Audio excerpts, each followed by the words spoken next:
দেশের পতাকাকে যারা পা দিয়েছে খাওয়ার বন্ধ কেন? আমি তো চিকিৎসা বন্ধের দাবি করি। শুভেন্দু অধিকারী তার দলবল নিয়ে গিয়ে চিৎকার চেঁচামেচি লাপাঝাপি করছে বাংলাদেশ বর্ডারে, মানে এমন একটা ভাব দেখাচ্ছে যাতে এখনই ওরা বাংলাদেশ ঢুকে পড়বে, এক্ষণে গিয়ে বাংলাদেশে মেরে পাঠিয়ে দেবে, সে ক্ষমতা নেই। আচ্ছা, তা বাংলাদেশে যদি কিছু হয়ে থাকে তা তুই এখানে মিছিল মিটিং করছিস কেন? কলকাতা কি করবে? ঘটনাটা আমি এই 2-4 দিনের মধ্যে দু তিনটে ঘটনা উল্লেখ করি। গত পরশু দিন এবিপি আনন্দতে একটা নিউজ আসে, সেই নিউজে বলছে 5-6 দিন আগে, নিউজে বলছে 3-4 দিন আগে, মানে এই শুভেন্দু অধিকারীরা যখন বলছে বাংলাদেশে গণহত্যা চলছে, জেনোসাইড চলছে, হিন্দু নিধন চলছে বাংলাদেশ, এই সময় 4-5 জনা ভারতে ঢুকে পড়ে গ্রেপ্তার হয়েছে, ইল্লিগাল পথে ঢুকেছে, অবৈধ অনুপ্রবেশকারী হিসাবে ঢোকার পরে তারা গ্রেপ্তার হয়েছে। এবার রিপোর্টারদের যখন জিজ্ঞাসা করছে যে আপনারা কেন এলেন এই সময়, তো তাদের উত্তরটা কী হওয়া উচিত ছিল? উত্তর হওয়া উচিত ছিল মুসলমানরা মারছে, বা আমার বাড়ির সামনে আগুন জ্বলছে, বা আমার বাড়ির চালে মেরেছে, বা খুন হয়ে গেছে, তবে তো ওনারা তা বললেন না। ওনারা একজন বললেন আমি জ্যাঠার বাড়িতে এসেছি লুকিয়ে লুকিয়ে, একজন বললেন আমি চিকিৎসা করাতে এসেছি, আরেকজন বললেন আমি বেড়াতে এসেছি। তাহলে কি বাংলাদেশ থেকে এখন যে আসছে এলো সেই লোকটা ঠিক বলছে, নাকি ভারতের এপার নিরাপদ জায়গা থেকে ভুকুর ভুকুর যে করছে সে শুভেন্দু অধিকারী সে ঠিক বলছে? এটা একটা প্রশ্ন।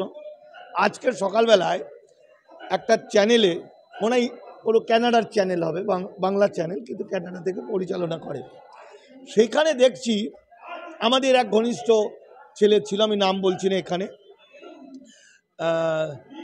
সমাজকর্মী দীপক ব্যাপারী ছিলেন, এবং সেখানে একটি ছেলেকে বসানো হয়েছে। অনেকের মধ্যে একজন আছে যিনি বাংলাদেশ হিন্দু মহাজোটের যুব রাজ্য সেক্রেটারি, যুব অল ইন্ডিয়া প্রেসিডেন্ট। তাকে জিজ্ঞাসা করছে অ্যাঙ্কার যে এই যে শুভেন্দু অধিকারী বা ভারত বলছে যে জেনোসাইড হচ্ছে, প্রচুর লোক মারা গেছে, হিন্দু নিধন চলছে, এর বিরুদ্ধে তো আমরা প্রতিবাদ করব, আমরা কেন এখনো প্রতিবাদ করে উঠছি না? আপনি বলুন তো, আপনি তো হিন্দু জোটের, ওখানে মোট কী অবস্থা? বলছে খুব খারাপ অবস্থা। তো বলছে কতজন এরকম, কত ঘটনা ঘটেছে, কতজন এরকম আক্রান্ত হয়েছে?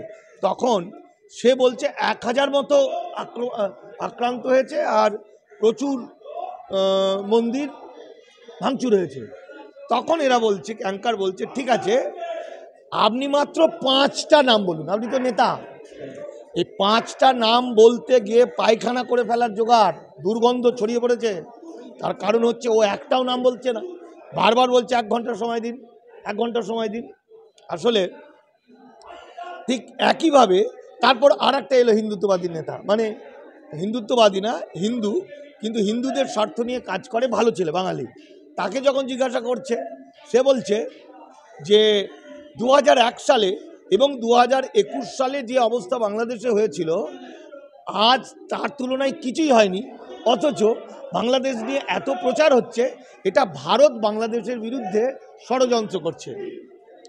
সে বলছে ভারত বাংলাদেশের বিরুদ্ধে ষড়যন্ত্র করছে, কে বলছে? একটা হিন্দু। ফলে বাংলাদেশের প্রগতিশীল হিন্দু মুসলমান এবং বাংলার প্রগতিশীল হিন্দু মুসলমান শুভেন্দু অধিকারীদের জোকারিটা ধরে ফেলছে।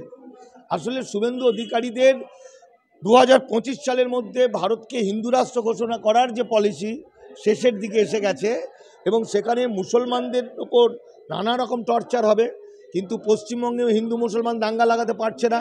সে একবার শ্যামপুর, একবার ওই কোথায় আমাদের উত্তরবঙ্গের কোথায় মেটিয়াবুরুজ, কোথায় বেলডাঙ্গা, এত ঘটনা ঘটানোর পরও তাদের থ্রেট কেটে গেছে, দেখছে হিন্দু মুসলমান দাঙ্গা লাগানো যাচ্ছে না, তাহলে দাঙ্গা তো লাগাতে হবে।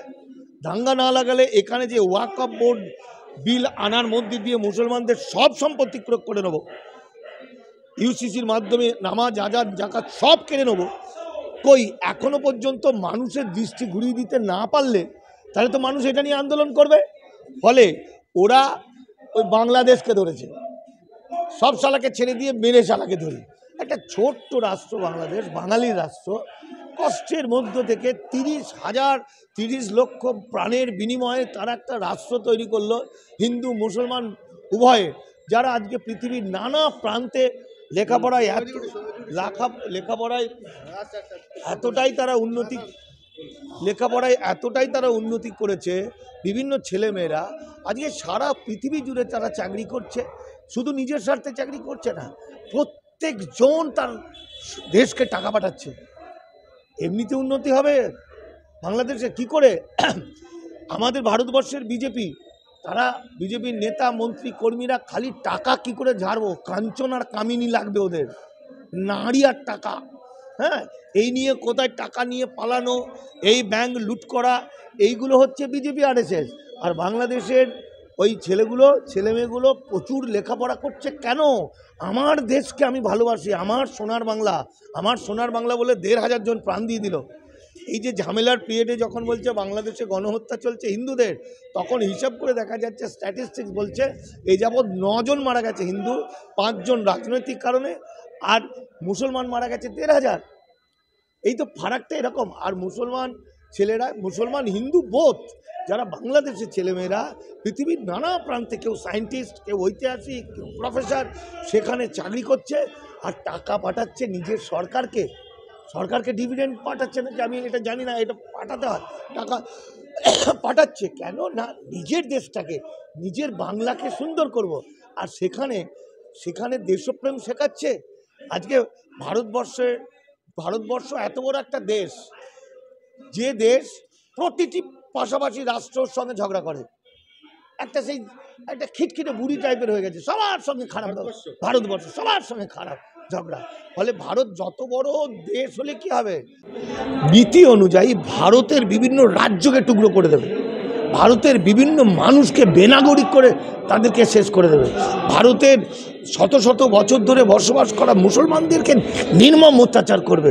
ফলে ভারতবর্ষের প্রতি ভারতের মানুষের প্রেমটা থাকবে কোথায়? এই যে মণিপুর এবং সাম্বাল উত্তরপ্রদেশ হলো, আবার এই আজমিরকেও বলা হচ্ছে যেখানে মন্দির ছিল, এই সব ন্যারেটিভকে ঘোরানোর জন্য কি শুভেন্দু অধিকারী সহ বিজেপি তারা খালি আমি তো বলতে চাইছি যে এই যে মসজিদ মানেই তার তলায় মন্দির আছে, ভগবান আছে, আর মুসলমান মানেই তাকে বুলডোজার দিয়ে ভাঙতে হবে, আর গোমাংস খেলেই তাকে পিটিয়ে মারতে হবে। এই সবটা হচ্ছে দৃষ্টিটাকে ওই আলোচনার মধ্যে রাখতে হবে, যাতে টুক করে ভয়ঙ্কর কিছু ক্ষতি করে দেওয়া যায়, আইনগুলো পাস করে নেওয়া যায়, যেটা ইউনিফর্ম সিভিল কোড এবং এই আমাদের ওয়াকফ বোর্ডটা করেছে। তো সেরকমই একটা ছুতো বাংলাদেশ নিয়ে চিৎকার চেঁচামেচি করে, বাংলাদেশকে নিয়ে অত ভাবতে হবে না ভারতকে। বাংলাদেশ একটি স্বাধীন রাষ্ট্র, তারা তাদের মতো ভাববে, তারা তাদের রাষ্ট্রের কাকে গ্রেপ্তার করবে, কাকে পানিশমেন্ট দেবে, কাকে জামিন দেবে, সেটা তাদের বিষয়। এটা ভারতের নাক গলানোর কোনো দরকার নেই। আর যদি সত্যিই অত দরদ থাকে ভারত সরকারের, আর যদি সত্যি বাংলাদেশের হিন্দুদের উপর অত নির্যাতন হয়, তাহলে এখানে একটা আন্তর্জাতিক আইন মানো। আন্তর্জাতিক আইন মেনে ভারতবর্ষে বর্ডার এরিয়ায় তুমি শরণার্থী শিবির করে দাও, বর্ডার স্লিপ দাও, বর্ডার স্লিপ নিয়ে বা ভিসা নিয়ে ভারতবর্ষে ঢুকুক, তাদেরকে জল দাও, খেতে দাও বিপদগ্রস্ত মানুষগুলোকে।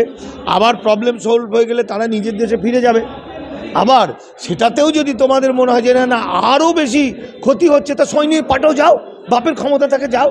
নরেন্দ্র মোদী আর অমিত শাহ, শুভেন্দু অধিকারী একদম টিনের তলোয়ার নিয়ে গিয়ে ঘুরিয়ে দেখে কত বড় বাপের হিম্মত, ক্ষমতা থাকে তো বাংলাদেশে লড়াই করুক। আমার ভারতবর্ষের কোটি কোটি লক্ষ কোটি সৈন্য থাকলেও কিছু হবে না, কারণ ওরা 30 লক্ষ প্রাণের বিনিময়ে নিজের দেশকে তৈরি করেছে। ওরা এই কদিন আগে গণঅভ্যুত্থানে রক্ত ঢেলে দিয়েছে ১৫০০ প্রাণ, আর সবটা করতে পেরেছে ওরা বাঙালি বলে। সেই জন্যে বলছি, বাঙালি কি জিনিস এই উড়িয়া, ওই মারোয়াড়ি, গুজরাটি কি ওই আমাদের মারাঠিরা বুঝবে না। বাঙালি, বাংলাদেশের বাঙালি হোক আর বাংলার বাঙালি হোক, আমাদের হৃদয়টা এক হৃদয়, আমরা একে অপরের পরিপূরক। মাঝে একটা মনে করেছে ওই বর্ডার দিয়ে, কাটা দিয়ে আমাদের হৃদয়কে ভাগ করা যাবে, কখনো হৃদয়কে ভাগ করা যায় না। আমরা আমাদের জায়গায় আমার দেশকে ঠিক করছি, ওরা ওদের জায়গা থেকে ওদের দেশকে ঠিক করছে। আসলে আমরা হৃদয়ের দিক থেকে এক।